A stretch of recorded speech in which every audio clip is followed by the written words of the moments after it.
Nothing is wrong with working a decent job, decent wage, but there's also nothing wrong with wanting more. And you see an 18-year-old who's young, ambitious, hungry, in love. You looked at him.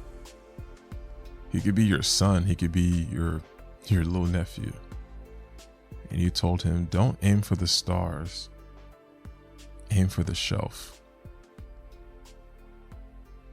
Because it's closer. Hey. What's going on, y'all? Welcome back to the Gil Podcast. This podcast is about me, Gil, and the things that I'm currently obsessed with. On today's episode, I want to talk about gatekeeping, something that happens in a lot of certain communities. So, let's get started. Also, before we get started, if you're enjoying these podcasts, please leave a review on Apple Podcasts. I looked at my analytics and it turns out I have a lot of people on Apple Podcasts. I prefer people to use Spotify because with Spotify, I have questionnaires on every podcast at the bottom that you can answer. You know, like, hey, like if the episode is about broomsticks, you'd be like, hey, what's your favorite broomstick? And you could be like, yo, I like the brown one. I'm like, yo, the brown one slaps. But Apple Podcasts is great. So more people are on there. So I figured, okay, cool. So let me get y'all to leave a review since it's right there. So I really appreciate that. Let me know how I'm doing. And also share the podcast with your peoples. Share the podcast with your friends. Let them know this is a great podcast. All right, let's get into it. Gatekeeping. Gatekeeping is defined as the act of controlling and usually limiting general access to something.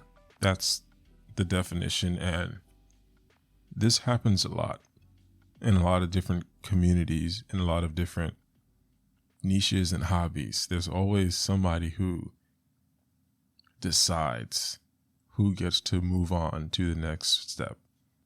I remember a couple years ago, I really wanted to get into making lo-fi beats because back in the day, I used to vlog. I used to vlog on my iPhone 7. And lo-fi beats, if you're not familiar, are like those, usual lo-fi hip hop beats that you put in the background of like some vlogs. Casey Neistat will have them. Even Marcus Brownlee has a bunch of lo-fi beats on. I think even his podcast, the Waveform podcast, is like a lo-fi hip hop type of vibe. And it's pretty cool. It's very universal. I figured, hey, I'm vlogging. Instead of me going online and trying to find the best lo-fi beat, how about I create it? And also, this will be a really great way to make some passive income because I get some people to stream my lo-fi beats on their stream while they're playing video games or they're podcasting or whatever the case is. Like I could put it on Envato or I could put it on some type of stock audio website and, see how it does. So I went on a few forums and asked a couple people, and I really wasn't getting the right help. Because musically, you'd say, oh, well, Gil, just start creating the beats. Well, I'm not musically inclined. Yeah, I have no rhythm. I can't dance. I don't have any musical bone in me. I don't have a trombone.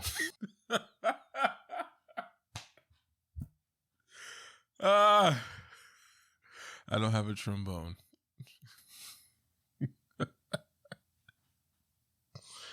Oh man, that's hilarious. But I really was. All right, that's enough. Let me stop. Okay, this is crazy. All right, we're serious now. But I remember growing up, we had a organ An organ. We had an organ, right? Is that what it's called? I think so. With a piano. We had one at the house. So during church, I would listen to the hymns, the songs that would be playing, and I would memorize them. So I'll go home and I would play what I heard. But now, essentially, what I learned was, as a kid, that's called playing by ear. So my dad was like, "Hey, did you get a music sheet or something?" I'm like, "No." He's like, "Oh, that's cool." I'm like, "Yeah." So he's like, "Oh, can you play this song?" I was like, "Well, maybe next Saturday I'll hear it." And sure enough, we would go to church on Wednesday nights, Friday nights, and Saturday.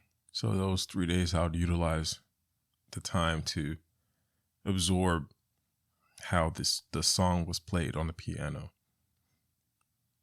at church. So then I'd take that knowledge and experience of listening and play at my house for my dad and my mom and brothers and sisters. So I did that, and it was pretty fun. It was very interesting. I got the appeal of, entertaining people via music, but I still couldn't, even now, I still couldn't see myself understanding how to read music. Because I'm like, I can just play how it sounds. I'm good. If I can just play how it sounds, that's all I need to do. And my sister, later on, I think she was learning how to read music, and she was doing pretty well, but I'll be able to hear a song, like a Green Day song, and I'll be able to play the melody. I can't do that anymore. I really wish I kept up with it. That would have been a really cool party trick. But yeah. But anyways, going back to the story, I really wanted to learn how to make lo-fi beats because of the usability of it, being able to use it in my own content and to be able to have some passive income to create for other content creators. I went on forums, I went on Reddit, I went on YouTube, and it just was just like, for some reason, what beat kit do you have? Oh, I don't have any. Oh, you can't make beats without that. Oh, you listen to XYZ? No. Oh, do you know this EDM artist? I know Telesto. Is that his name? Oh, okay. And it just felt like they wouldn't help me because I didn't know this specific person. And I totally get it. I get it. Well, you need to do your research. You need to figure out who this, that person, I'm not really a fan of that genre to that point where I'm seeking out artists. You got to start from the bottom. You got to start doing this. You got to buy this thing, and then you got to go here. I'm like, I don't want to do that. Oh no. Well, that's how we all started. We all went through that. And it just felt like it was a fraternity in my experience. So I didn't really continue with it, and it sucked. It totally sucked. Even with photography, there was at some point certain people, with content creating, there really isn't a gatekeeping community. I'm going to say that again. In the content creator world, there is no gatekeeping. Everybody's here to create content for people. Everybody's here to create content and, share the love of content creating. I firmly believe that. But within each of these subset of, within the deeper levels of content creating, you have podcasters. Yes, then some podcasters are gatekeepers because they don't want specific people to know what they're using and how they're using it, or how they're getting ads and how they're getting sponsors and stuff like that, because they feel like, oh, you should be podcasting with the best equipment, or you should start off and struggle first. But in overall, Like above that, people want you to create content. Like I remember there are certain photographers who told me before I even buy a digital camera, I have to buy a film camera. Now, granted, that's a really good advice, but they're saying, no, you shouldn't buy your digital camera until you mastered film. I've shot film with my friend. Spoke about him before, Jake. But there's some other photographers who are telling me, oh, no, you got to go to film school, learn how to shoot film, and then you can get a digital camera. But it just was like, what? Then you could come back to me. There's always this subset of people who feel like we were here first. So in order for you to be a part of this club, you have to do this. That sucks. It happens in every type of like field. And the only way for it to stop is for us to say, okay, in what ways have I done any gatekeeping? Have I had an opportunity to help someone advance and grow? And I didn't I didn't show up for them. That's the only time that's the only way it'll stop. If little by little we decide to say, okay, this act is whack. This act is whack, yo. That's the only way it'll stop. Because when gatekeeping is also a form of, it can be even used in like for your job promotion. A couple of years ago, I was working at this store. I was working there for like, at the time, maybe like 2 or 3 months. And I got a really nice evaluation. I was moving up really, really fast. A lot of people were taking note because that kid Gil is cool. That kid Gil, everybody loves Gil. Oh, cool. That guy's, he's moving up really, really fast. He's going to be the next supervisor. Well, he's only been here for like 3 months. They gave him that much of a raise. So some of the people who've been there long, oh, well, you got to work here for this long to do that. I was like, okay, cool. Yeah, if you want that opportunity, you got to wait. You got to wait a year. So I saw this opportunity for this position, and it resulted in me. It would need me to like move to a warehouse with the same company. I'll be in the same company, but I'll be able to like move to a warehouse. So better job, better pay. And at this time I was working at that company still. So at the time I was there for like three months, and I started applying for this warehouse job. And I'll never forget it. I went on my break. I had a Dell Latitude D630, and I went to this coffee shop that was adjacent to the store that I worked at. Went on my break on my laptop, and I said, I want this job. How am I going to get it? Because everybody who works there, they don't want to help me. I don't even think the managers even care. I just know I want a better opportunity for me and my girlfriend / wife at the time. So I say, okay, I'm going to go on this website and see if there's any way I can apply for this warehouse. Sure enough, within 3 milliseconds, because I'm smart and great. Okay, that's enough. That's enough of that. I found a way to apply for the warehouse. Like literally, it was not even hard. Applied for a few jobs and put the laptop away. A couple of days later, I got an email saying that I got to do a test. Did the test. I think I did well, but I was never called. That was weird. So I applied for another position. We're like 3.5 months in now. Apply for another position. Do a test. Think I did well. And I don't get a call or email back. So I called my manager friend. I said, hey, I've been applying for this warehouse position.